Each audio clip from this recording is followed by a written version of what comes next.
Dominica and Venezuela collaborate to provide free health care for pterygium and cataract patients. Parliamentary representative for Petite-Savane reassures constituents those impacted by Tropical Storm Erica will benefit from relief funds. And a warning against the use of banana leaves in costume making seems to be gaining traction. I am Dominica Venezuela with the Channel 5 News. Details coming up. First up, the government of Dominica has signed an agreement with Venezuela which will provide free eye care to people suffering from cataracts and pterygiums. Mission Milagro began in 2004 in other islands in the Caribbean and Latin American countries. Mission Milagro, or Mission Miracle, was an agreement between the late Venezuelan President Hugo Chavez and Cuban President Fidel Castro. Our only intention is humanitarian, to help persons who are less fortunate. We will always respect the work of the local doctor. Venezuela is a country that respects the sovereignty of its country friends. In this way, the President Maduro and his team from the Embassy of Venezuela in Dominica have achieved one of the legacy of President Chavez. The humanitarian mission has already been to St. Vincent, Grenada, St. Kitts, Antigua, and now Dominica. We in Dominica continue to see the hand of friendship and regional integration and cooperation extended willingly and unconditionally as we strive together to promote and foster the well-being of our societies. As a developing and vulnerable island state, we continue to welcome you with open arms this continued gesture of mutual cooperation as an instrument for developing our communities and recognizing that health is indeed a fundamental right of every citizen. Over the next several months, we intend to identify Dominican patients suffering ophthalmologic pathologies such as cataracts and pterygiums, who continue to overwhelm our own very hardworking and dedicated ophthalmology staff. The 12-year-old mission has helped to restore vision to more than 4 million people in Latin America and the Caribbean. In more top stories, parliamentary representative for the Petite-Savane constituency would like Fort-St-Jean people affected by Storm Erica to rest assured that arrangements are being made for relief funds to reach the entire community. The Petite-Savane constituency was the hardest hit during the August 2015 storm. The Ministry of Social Services had made funds available to village councils in areas seriously impacted by Storm Erica to benefit affected people, and the Bagatelle Fort-St-Jean Village Council was one of them. Dr. Kenneth Daru, in his response to concerns by his Fort-St-Jean constituents who have complained to Channel 5 News about what they considered unfair distribution of relief funds, says he is working to address the situation. I also would have seen the newscast that a few of the residents, and I mean I was a bit taken aback, and I'll tell you why, because these are individuals that I met with. I mean, I met with them immediately post the storm.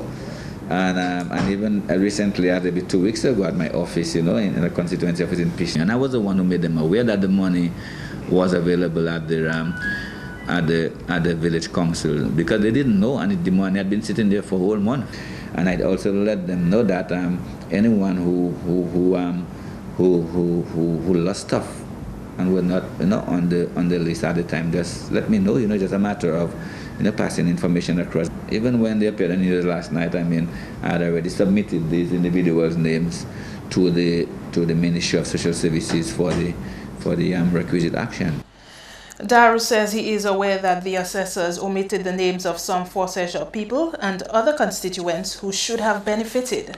We have reports of these little sporadic isolated incidents of people who did lose stuff and hadn't received any sort of, I wouldn't call it compensation, any sort of relief, from the government, that the Ministry of Social Services is well aware of it, and then they're putting together a supplementary list, so to speak, to address these individuals. I'm privy to the list. In fact, this list usually goes to cabinet and all of this, before it finally gets approved. And then there was nobody on so far that I know, to my knowledge, that received any money from the government that were not genuine bona fide. He has also advised them that government is not obliged to replace everything they lost during a natural disaster. I heard one of the gentlemen say that that he didn't think he got enough, and I think people need to understand that government is not an insurance company. I think the fact that the government has moved in and all of these all of that you heard me mention, the rent and the displacement allowance and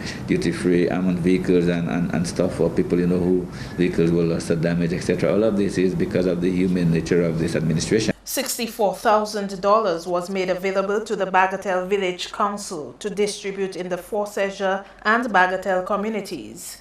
Idona Jean-Baptiste, Channel 5 News. A Pennville man has been granted bail in the sum of $100,000 after he was charged with possession of ammunition, a firearm, and 30 kilograms of cocaine. Bennett Seaman appeared at court on Tuesday. He was arrested by the drug squad after they executed a search warrant on his home in Pennville on Friday. The approximate street value of the cocaine is said to be 800,000 EC dollars. Attorney at law Wayne Norde is representing Seaman. His trial date is set for the 19th of May. On the carnival scene, a permanent venue for Dominica's carnival events is still up for debate. More in this report. While the Carnival Village was launched to the public last week Friday, does not mean that the venue will host all carnival activities in the future. The Carnival Village is on the site of the stadium forecourt. Currently, there are Carnival Village limes taking place at that venue, and a few carnival shows are scheduled to be held there. And that is another, again, of those activities that was created to add value to the carnival season outside of the usual events. And so we want to applaud the organizers, and so we want people to take advantage and support the events happening there. Piper says that the current Carnival Village is in a testing phase and its viability for being a long-term venue will be assessed. To the best of my knowledge, it is in the pilot phase right now to see whether that is the place to do it and whether the concept has legs. So what we are doing is going through the pilot to make sure that we can determine if that is the location, if the duration is what it needs to be, if the discussion with the sponsors is a win-win. So we're going through all of that this year. So in the first instance, it is a pilot. Though the Carnival Village has been launched and is hosting events, several considerations have to be taken into account so that more, if not all, carnival activities can take place there. As you know, we are the organizers for Carnival, but we do not organize all shows. And so we certainly try to encourage people to use the city where we can. But there are long-lasting, long-standing relationships between the show organizers and various venues. So again, all of that will be discussed. The organizing committee of the Junior Monarch competition calling for greater appreciation of calypsos released by young people. One executive member of the Leo Club says Dominicans need to be more serious about the work produced by the young Calypsonians. In my opinion, I think our biggest hindrance is that the Junior Calypso Monarch is not being taken seriously. I'll say that to say we've started preparations since last year. But you have the songwriters, when you go to them to get the song, they'll tell you, boy, doing song for X, Y, and Z in the big competition, your child have to wait. You go to the production studios, you get the same thing. It behooves me every year that we try to start that early, and a week, 2 weeks before the show, we're still asking for songs because of one of those reasons or another. So this is our biggest hindrance, is that the Junior Calypso Monarch is not being taken as seriously as it should be. Tusa says there have been attempts to get greater airplay for calypsos from the Junior Monarch competitors. However, there are still difficulties in doing so. When I initially started with the Junior Calypso Monarch, we had everything being done at one studio, at Kendall's studio. And I must say he was doing some very fantastic work for us. Up to recent times, most of the individual children or the individual participants come and tell you that they have their private or their personal preference in working with a particular studio or particular producer. But even with this new setup, we still have the songs coming in late. So this is one of the initiatives we've tried, and we see it's not working. So we are now going back to the drawing board to come out with fresh and more innovative ideas to get us where we should be. Meantime, 12 juniors will attempt to take the Junior Monarch title from Lima Irish Kid Irish of the St. John's Academy. We have Daniel Diali Schillingford from the St. Mary's Academy, Dante Lockhart, Mighty D from the Dominica Community High School, Yabai Frederick, the Spider from St. Mary's Academy, Malik Daru, the Rocket from St. Mary's Academy, Tyrick Stewart, the Pressure from Pierre Charles Secondary School, Jose Maxime, Knight from Pierre Charles Secondary School, Shemaya Dover John, DJ Maya from the Convent High School, Nikima Alfred, the Empress from the St. Martin Secondary School, Nia Burnett, Nika from Wesley High School, Joy Pierre, Bim Bim from Wesley High School, Alicia Lavanier, chosen from Pierre Charles Secondary School. The Junior Monarch competition is scheduled to start at 5 p.m. at the Harlem Plaza on Thursday. Andrea Louis, Channel 5 News. You're watching Channel 5 News. Coming up, NBD maintains contribution to youth mass. Stay with us. Welcome back. The Ministry of Agriculture continues to discourage the use of banana leaves in carnival costume building. Dried banana and plantain leaves have traditionally been used in sensei costumes during the carnival season, but agricultural officials are warning against this.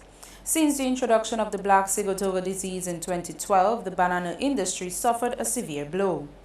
The leaf spot disease can easily be transferred even after they have been cut down. I mean, definitely we have said it at least twice before. We do not want people using the dried leaves for obvious reasons to make the sensei costume, because these dried leaves, while they might make a costume, they are full of fungus, living fungus, okay? And while you're dancing in the street, these fungal spores are just blowing and they're available to infect other leaves. The disease is spread by the wind and rain and through the transportation of contaminated plants. Abraham recommends using contaminated banana and leaves as compost. First of all, when you cut it off the leaf, you turn it upside down. The whole reason is that you want to block those spores that are now on the upper surface from being able to blow around. So you turn it over, then you take the next leaf, you put it on top, just like the pages of a book. So whatever spores are on the upper surface would be stifled by the soil, and then within 2 days you're dead. Whatever spores are on the undersurface would be stifled by the next leaf. So that's the whole idea. So it's chopped up and kept upside down. You can use the stalks of the banana, the rejected fruit, all that can be cut up and composted. We don't advocate burning at all. The National Bank of Dominica has maintained its $15,000 donation to youth mass despite a decline in participation from schools. So far, 9 schools are registered to take part in the Carnival Monday Youth Mass. Some of them attended a costume building workshop conducted by the Costume Builders Mass Camp on Tuesday. Salibier Primary, Pioneer Prep, Convent Prep, St. Martin's Primary, Isaiah Thomas Secondary School, and Convent High School were among those learning to create costumes. This is the 3rd year the workshop is being held. In past years, we've had about 15 to 16 schools participating in the Monday Street Parade. This year, we have 9 that are registered. So it is a decrease, and we understand why. School started late, and a number of schools have experienced some challenges. Some of them are coming on board at the last minute, actually. So we applaud the efforts of those who are actually participating this year, because we understand that it has been challenging for them during the first term of the school year, and they're making a special extra effort to come out this year and be part of Carnival 2016. NBD has been funding the youth mass since its inception 4 years ago. That's a $60,000 donation to date. Well, we give $15,000 to the DFC for the support of the schools. The floats typically get an amount of $1,500, and the school bands typically get an amount of $1,000. As we mentioned, this year the number of schools are a little less than our previous years, where we register 15 to 16 schools. So in that regard, the schools will be able to get a little more to put out their school bands and their school floats. In more news, former Prime Minister Patrick John continues to recover from successful knee surgery. According to his wife, the former Prime Minister underwent surgery on Tuesday and spent the night under observation for proper monitoring of his heart. He is reportedly stable. Mr. John says it has not been an easy road, but he remains thankful to all who prayed for him and assisted in one way or the other. On January 7th, Mr. John was airlifted to La Ménade Hospital in Martinique after he suffered from heart complications. That's news. Your sports highlights next with Kenny Williams.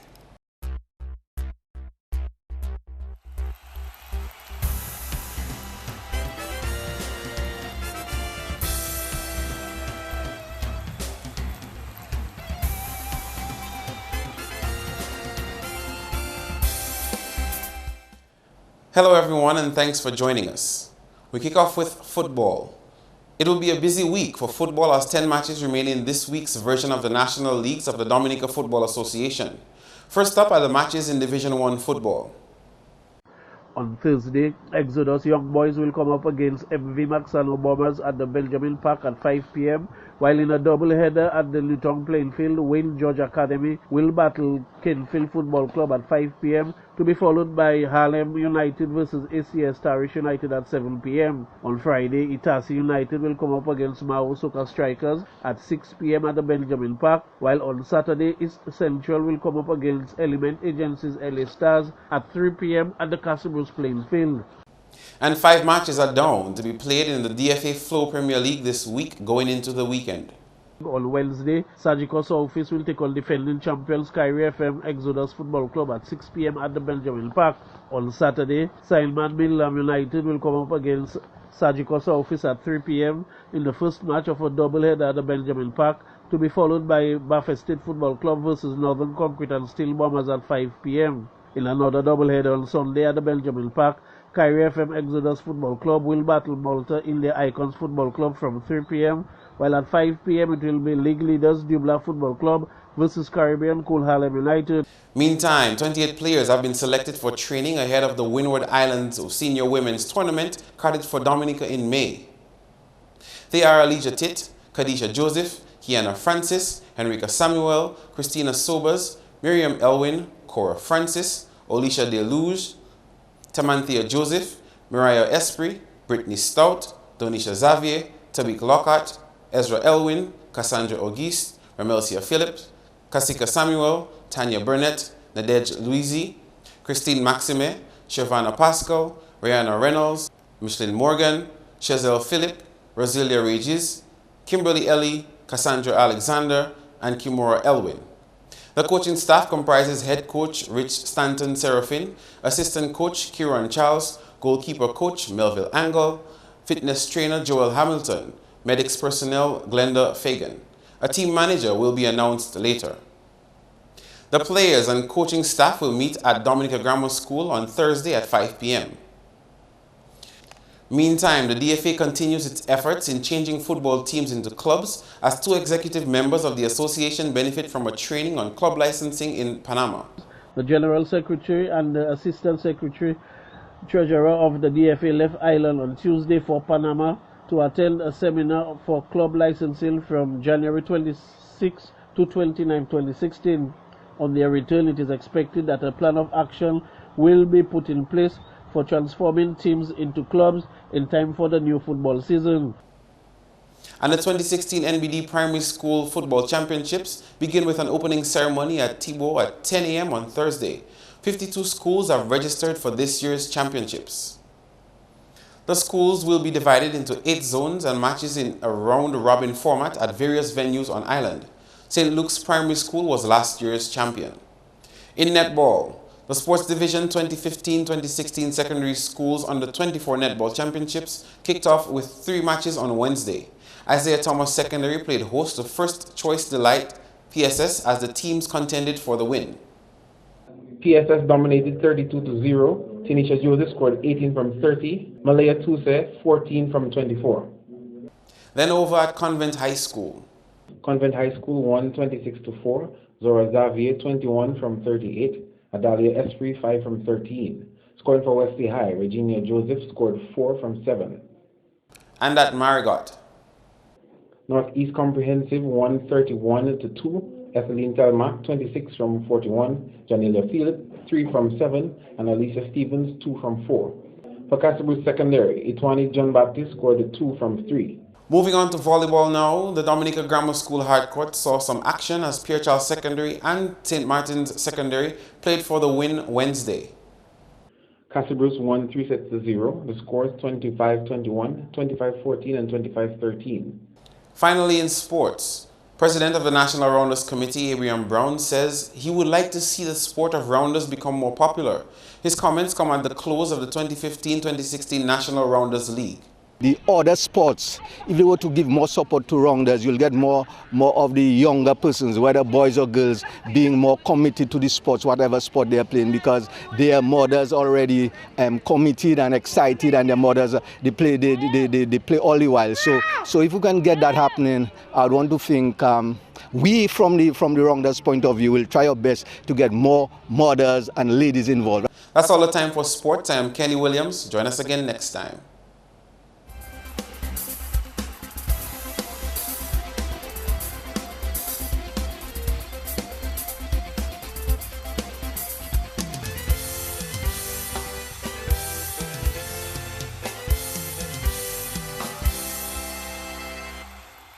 And the flashback segment is next. Welcome to another flashback segment where we take you way back into interesting news events which took place in beautiful Dominica many years ago. On this segment, we are taking you off-road a bit. So off-road that we are taking you into the sky. Do you remember Ranger Skyview Inc.? Let's take you way back with this clip. Sightseeing in the Nature Isle will fly off in a new direction with Ranger Skyview Incorporated. The first of 3 helicopters arrived at the Canefield Airport, the first visible sign of a new business venture, which, according to Skyview brainchild Raymond Benjamin, is ready for takeoff. Skyview Incorporated will do business from Portsmouth and at the landing pad in Fauquelet across the road from the Coast Guard base. To the cruise ships, so that although we advertise on board ship, it is necessary to have the people see it going on. In fact, seeing the operation sells you much more than advertising. So we always need to be in close proximity to the cruise ships. In fact, most operations that we visited are always very, very close. Yeah, so that's why we chose that as one of our locations. There's also another one at Portsmouth, which is also right there with the cruise ship. This is in fact a wonderful initiative, the establishment of an aerial tour of Dominica. This island is well known for its exceptional beauty. The ruggedness of this island makes it unique in terms of the variety of sceneries that you come across in a relatively short space of time. The NDC, I am sure the Minister for Trade, Industry and Tourism, the Chairman of the Board of the NDC, the Division of Tourism, would all wish to join me in congratulating Ranger Skyviews in bringing in the first of the 3 helicopters to Dominica and launching this aerial tour of this island, which will add another dimension to the services that we offer visitors to this country. The tours will be conducted by Miami-based pilots versed in aerial tour operations, and Skyview boss says the rides are safe. We have just come from the Boiling Lake. We just went directly there, and then we turned around and we came in, and it is an extremely beautiful sight to behold from the air. Also, it is extremely safe, because with this platform, we could actually hover to the side of the lake, and you could have all your photographs and, you know, the works, and the Valley of the Desolation looks beautiful from there. And I think most Dominicans should try it. Unfortunately, the service was cancelled after a year of operation when the funding agency made a decision to terminate the agreement as issues arose which threatened their two-way vision. Sources also informed that a local conservationist made several requests to the local community to rethink the service as it threatened the livelihood of Dominica's birds, especially parrots. Ask for another helicopter service? There has been no new entrants since then. Do you think a helicopter service would serve the island well? I leave you with that thought. I am Janik Delmar Samuel. Join me next week for another segment of Flashback. Let's now see what our friends at the Met Office can tell us about the weather. Good evening. Welcome to tonight's weather broadcast. The Atlantic high pressure system continued to be the dominant feature across the region, generating a brisk trade wind flow across the island chain. Here in Dominica, mostly cloudy skies were observed with radar imagery indicating limited shower activity across the island. For tonight, the weather is expected to be fair to partly cloudy with brief passing showers, and similar conditions can be expected into tomorrow. Sea conditions are expected to be moderate to rough in open water with waves peaking near 10 feet. The small craft warning remains in effect for above normal sea swells and high winds. For the next 3 days, expect fair to partly cloudy skies with brief passing showers across the island, and for the remainder of the Caribbean tomorrow, fair to partly cloudy skies with brief passing showers can be expected throughout. On the international cities forecast, thunderstorm activity expected in Miami and generally fair weather conditions in New York, London, Caracas, and Beijing. The sun will rise tomorrow at 6:45 a.m. and set at 6:02 p.m. For additional information, feel free to contact us at weather.gov.dm or call the weather hotline at 447-5555. Thank you for joining us and have a good night. To end the news, the headlines again. Dominica and Venezuela collaborate to provide free health care for pterygium and cataract patients. Parliamentary representative for Petite-Savanne reassures constituents those impacted by Storm Erika will benefit from relief funds. And a warning against the use of banana leaves in costume making seems to be gaining traction. Email us at news@marpin2k4.com and visit our YouTube channel to catch up on our past newscasts. On behalf of the production team, I am Idona John Baptist. Thanks for watching. Join us again tomorrow.